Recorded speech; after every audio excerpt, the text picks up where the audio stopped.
मीठा खाना किसको पसंद नहीं है, मुझे तो बहुत पसंद है। पर पता है क्या है, हम मीठा खाना भी चाहते हैं और मीठा खाना नहीं चाहते, मतलब शुगर नहीं खाना चाहते। चलिए आज हम कुछ ऐसी मिठाई बनाएं जिसमें शुगर भी नहीं है और आपकी मीठा खाने की फीलिंग को भी पूरी तरह से सेटिस्फाई करेगा। चलिए, अगर आपको मेरी रेसिपी पसंद आती है तो मेरे चैनल को सब्सक्राइब कीजिए और देखते रहिए मेरी अपकमिंग वीडियोस।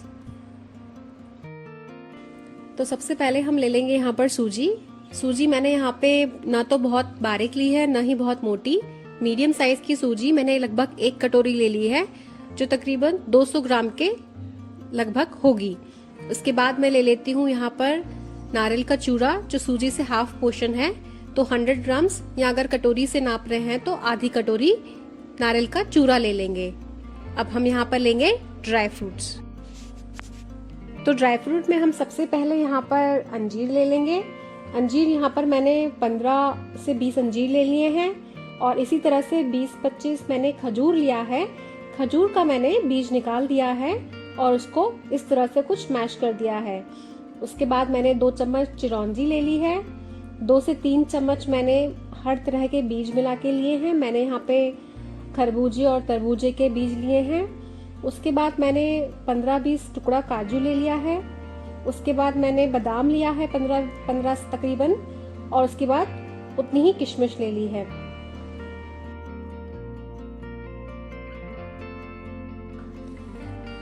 अब हम यहाँ पर ड्राई फ्रूट्स को कट कर लेंगे।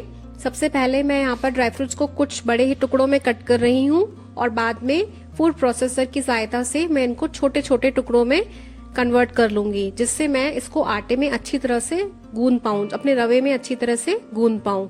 तो आप चाहें तो अपने मिक्सी में या चॉपर में भी इसको कट कर सकते हैं, और अगर न करना चाहें तो हाथ से भी छोटे छोटे हिस्से कट कर सकते हैं। अब आप देख सकते हैं कि मेरी ड्राई फ्रूट की मिक्सचर कुछ इस तरह से रेडी हो गया है। अगर मैं इसको हाथ में लेती हूँ तो एक लड्डू का शेप भी दे सकती हूँ। तो ये परफेक्ट मेरे ड्राई फ्रूट परफेक्ट शेप में आ चुके हैं। अब मैं अपने नेक्स्ट स्टेप, अब मैं यहाँ पर सबसे पहले कढ़ाई रख लूंगी गैस पर, और कढ़ाई रखने के बाद मैं इसमें डालूंगी देसी घी। अगर आप देसी घी ना पसंद करते हो तो आप इसकी जगह डालडा का भी यूज कर सकते हैं, पर फिर भी मिठाई में तो देसी घी का ही उपयोग ज्यादा अच्छा लगता है।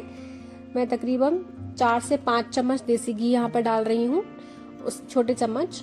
उसके बाद मैं इसमें डाल रही हूँ आधा चम्मच कुटी हुई इलायची।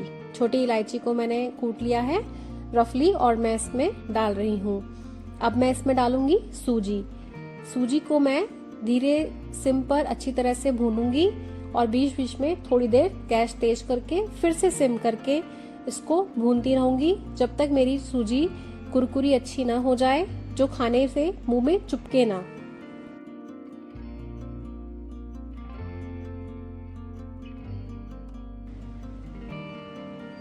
मेरी सूजी यहाँ पर अब कुरकुरी हो चुकी है और इसका कलर भी बदलने लगा है। अब मैं इसमें डाल रही हूँ चिरौंजी और मेरे सीड्स जो मैंने निकाल कर रखे हैं। तो सीड्स और चिरौंजी में डाल के इसको अच्छे से घुमा रही हूँ। अब मैं इसको चलाते चलाते अच्छे से मिक्स कर दिया है। अब मैं इसमें डालूंगी नारियल का चूरा।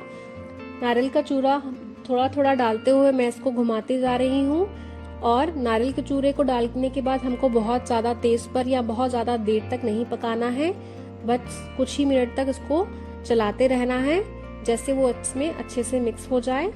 बस कुछ ही मिनट और मैं इसको इसमें घुमा के चला रही हूँ।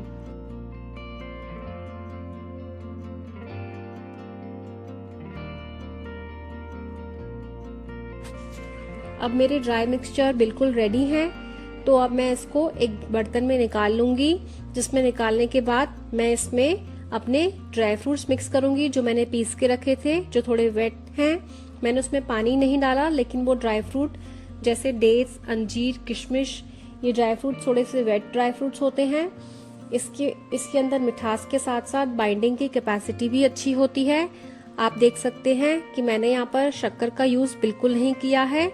हमारे यहाँ इसमें किशमिश, अंजीर और डेट्स की वजह से जो मिठास होगी वो ही मिठास लड्डुओं के लिए काफी होगी। जिनको बहुत डाइट कॉन्शियस होते हैं वो लोग भी आराम से खा सकते हैं। बच्चों के लिए भी ये लड्डू बहुत ही ज्यादा हेल्दी है। तो चलिए अब हम धीरे धीरे से ड्राई फ्रूट्स को सूजी में मिक्स करते हैं।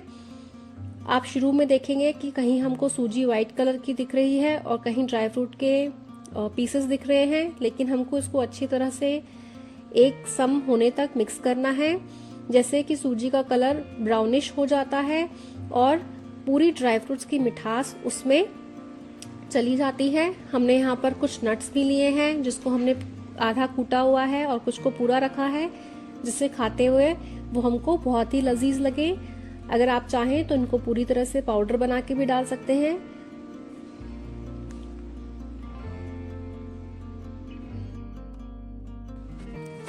अब मेरा मिक्सचर बहुत ही अच्छी तरह से इसमें मिक्स हो गया है।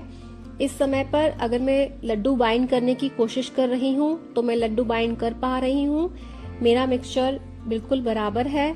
लेकिन अगर आपका मिक्सचर बराबर लड्डू नहीं फॉर्म कर पा रहा है तो यहाँ पर एक टिप है, हम इसमें 2 से 3 चम्मच, ज्यादा नहीं, 2 से 3 से ज्यादा चम्मच नहीं लेंगे। मैं यहाँ पे आपको दिखाती हूँ कि मैं इसमें तकरीबन 2 चम्मच दूध डालती हूँ, जिससे इसको बाइंडिंग हमारी इजी हो जाती है। हम वैसे भी बाइंडिंग कर पाते हैं, लेकिन अगर हम इसमें 2 चम्मच दूध डालते हैं तो हमारी बाइंडिंग और इजीली हो जाती है और हमारे लड्डू और फास्ट बन जाएंगे। देखिए मैंने दूध को अच्छी तरह से इसमें मिक्स कर लिया है। अब मैं इसको अच्छे से फास्ट लड्डू बना पा रही हूँ और ये लड्डू हमारा खाने में बहुत ही क्रंची और बहुत ही सॉफ्ट अच्छा लगेगा। इसका टेक्सचर भी बहुत ही ज्यादा अच्छा है। इसको खाने के बाद आपको कुछ भी गिल्ट नहीं होगा कि आपने कुछ मीठा खाया, और आपकी मीठे खाने की क्रेविंग भी पूरी तरह से तृप्त होगी। तो चलिए आप भी इसी तरह से लड्डू बनाइए और मुझे बताइए कि आपको कैसे लगे।